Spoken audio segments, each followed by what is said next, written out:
Nako, napakamasikaso mo talaga, Dave. Kaya swerte yung anak ko na ikaw boyfriend niya eh. Mami, hindi po kami. Ano?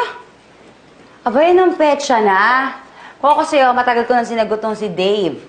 Mabait, maalaga, maasahan.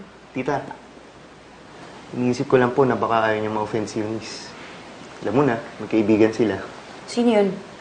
Yung pinsan ko po, Ah, pinsan mo, yung kaibigan ng Tisay. O, bakit? kaka-break niya lang po kasi sa boyfriend niya. Oo, bakit yung papi natulan niya? I really don't like him for my cousin. Kaya malakas ang kutob ko na may babae siya. Wala siyang masabing matinong dahilan sa pinsan ko. Ikaw, Kay.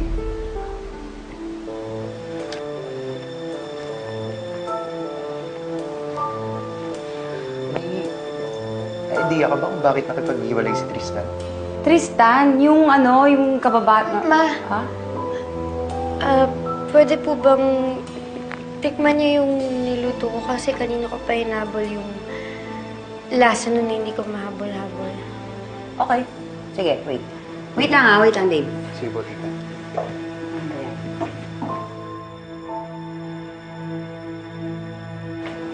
Wala ka naman niluluto baka na naman pakulong ng bata ka, ha?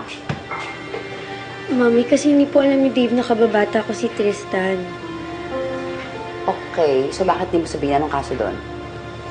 Sasabihin ko naman po yung tungkol sa amin ni Tantan, pero hindi pa talaga ngayon yung tamang panahon.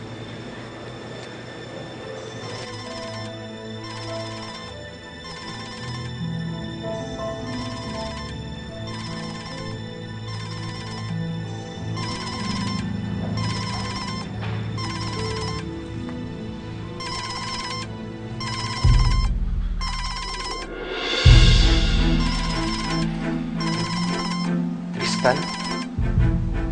Nako, kung ano man yan, siguraduhin mo hindi ang makakasira sa plano namin ng Tito Gabo mo sa'yo. Tandaan mo, ha? Para din naman sa future mo yung ginagawa namin. Ha? Kaya alagaan mo yan si Dave. Sige na. Nakakaya, lumabas ka na doon.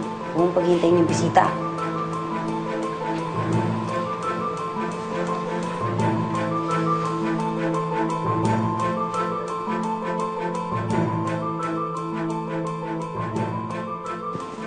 Dave, andiyan ka lang pala. Tara sa dining, kain na daw tayo.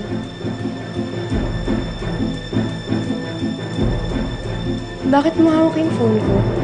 Karina, bakit tumatawag sa'yo si Tristan?